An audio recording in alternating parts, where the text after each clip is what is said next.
Dienece Darling is a multi-award finalist and former Georgia belle who calls Australia home these days with her Aussie husband and two sons.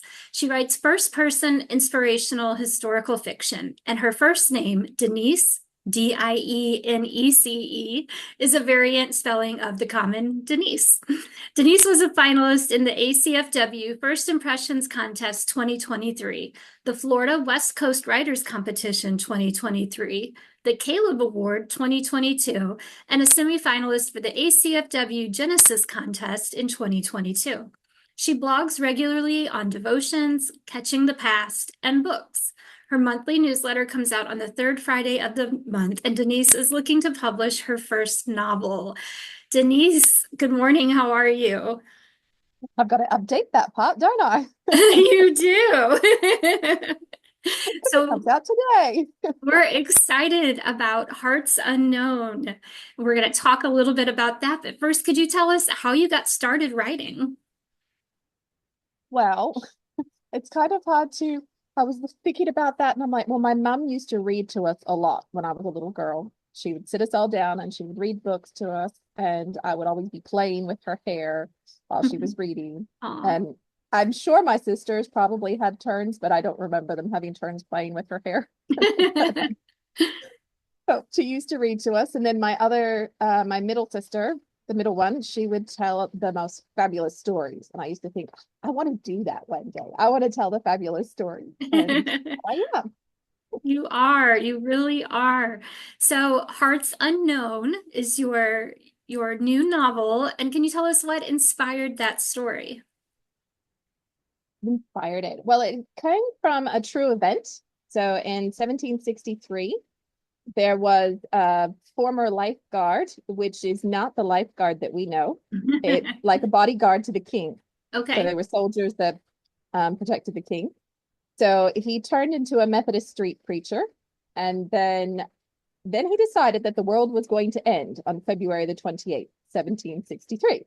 Oh, And it caused a big hullabaloo, of I course, would think so. both in the Methodist Church and in London and everywhere, and it was quite the mess. And I thought it is a mess. And when I was reading John Wesley's journals about it and how much it upset him, I was thinking, oh, so sad. But what if something good came of it? And I thought, well, why don't I write something good that could have come from? Because we all know that all things work together for good.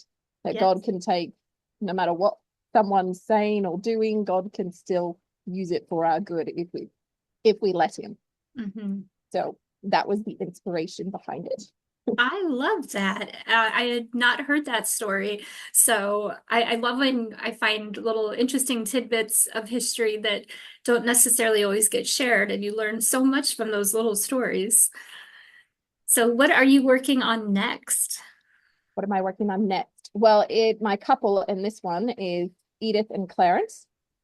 And my next book is Edith's nephew. So about 30 years in the future. I haven't quite entirely decided exactly what year it's going to be set in because it's still in the drafting stage. And but yeah, so it's her nephew and his about 2 weeks before his wedding. So the first bands have already been read, but everything goes kablooey about 2 weeks before the wedding. Oh. And so the question is who's at fault for making it go kaboom?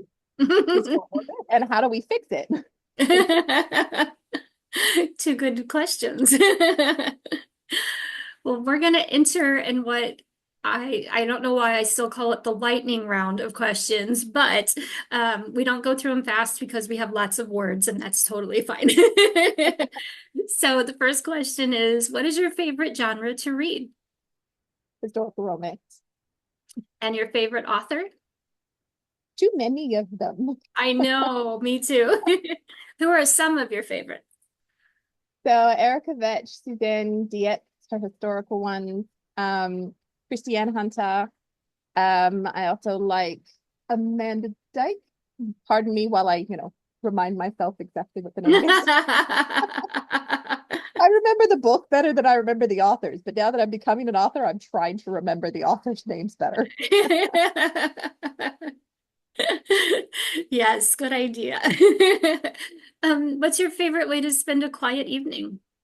With the book. Of course, I of love that book. course. Are you a plotter or a pantser? I am a plotter. I'll do pantsuit occasionally, but I like to at least have a rough outline that I'm following. Sounds good. If you could spend a day as a character in any book, who would it be? Nobody. That's where that funny part is. Nobody, because they all have drama. That's why someone wrote a book about them. And I like my drama confined to my book. So I will let them freak out and I will enjoy reading about it. And go back to my normal life, normal, less drama life. Okay, that's fair. What was your favorite toy as a child? No, I got this one. Feather. Aw, that's so I sweet. still have her. Aw. How long have you had her? I do not remember. I just I remember having her. I don't remember when it happened. It She's just been was your too long favorite. ago. Do you prefer friends to lovers or enemies to lovers? I like friends to lovers. That's what I've written with hearts unknown. It's two friends that become known. Very good. What is one goal you haven't reached yet? To regularly walk. I keep saying that I'm going to do this. Hasn't happened yet.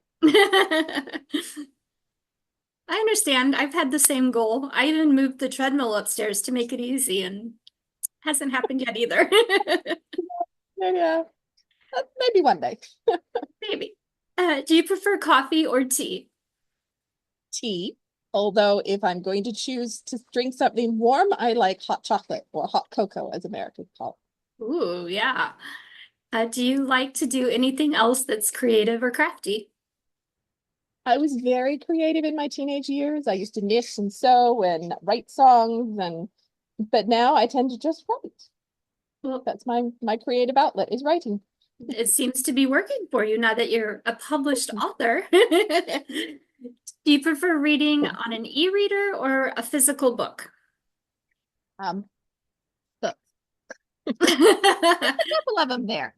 couple. But What is your favorite historical era to read or write about?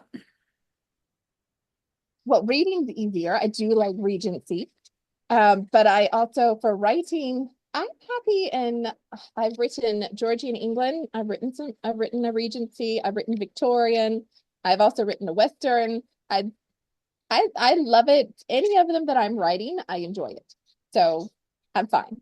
It's kind of hard sometimes to narrow ourselves into a category because there's so much fun in the past to explore, right? There is a lot. So right now I've narrowed myself to Georgian England, but we will see what happens in the future.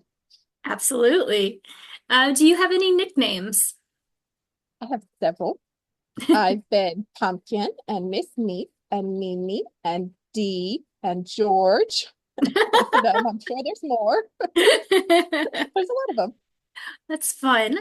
How do you pick the names for your characters? I have absolutely no process for this. I think of an old name, or I've actually asked my subscribers occasionally to throw a name at me, Mhm. and I'll see if I like it. Perfect. Do you have a dream destination to go sit and write somewhere? I've written a lot about Parham House in England, and I would love to sit there and write about the house while I'm there, so you can listen to the sounds and the smells, and Hmm, it would be fun. that would be fun. And what was the first concert you attended? I have never attended a concert. Okay, well, you can add that to your goals, maybe. Maybe one day. What my husband and I were talking about it, and I'm like, we both prefer to buy it when it comes out and listen to it at home. That's fair. That's fair. What's a book you're excited to read? So I was thinking about that one. Right now I'm reading Casey Stockton's Proper Governess. And in there is another character, and I know she gets a book. And so I went looking because I'm like, she's got to have a book coming out about this girl. She's too interesting not to have a book about her. But it's not coming out till next year. I can't remember the name of the book right now, but it's not coming out till next year. And I'm like, oh, I don't want to wait that long. Having to wait. Ah. I want it to come out sooner than that. I Well, can't that's wait a to read her sign. book. a sign of a good book that the author did a good job. Yeah. What's the most difficult part of the writing and publishing process for you as an author? Summarizing my book into one sentence Ooh, yes. to get people to want to read it in one sentence. And I'm like, even 3 paragraphs is hard too. But I'm like, one sentence is really hard to do. Definitely. And what do you love most about being an author? That all the stories rattling around in my head actually get put out there for other people to hear them. Oh, I like that. Well, we're gonna move into the portion about our giveaway, but can you tell our viewers and readers where they can find you online? So you can find me at, pardon me, you can find me at Dienece Darling. And as Heather so kindly said before, Mhm. that it's spelled DIENECE, DeniceDarling.com. Perfect. And are you on Instagram and Facebook as well? Yes, I am on Facebook, Instagram, and well, I was going to say Twitter, but it's X now, isn't it? Yes. All right. So for our giveaway, you are graciously giving an e-copy of Hearts Unknown. And you just told me before we started recording that you don't have a physical copy yet. So as we're talking, I'm going to be putting a little graphic up so our viewers can see how beautiful your cover is and why I chose these earrings to make to match your cover. So here are the earrings, and it's got the same colors as your cover, and then I made them the tear shape, like the earrings on the cover, and then of course the pearls like her headband. So I had a lot of fun with these. I was like, need to make myself a pair just like them. Aw, nice. So our viewers can like our giveaway post. They can follow both of us on social on either Facebook and or Instagram. And then all they have to do is comment done.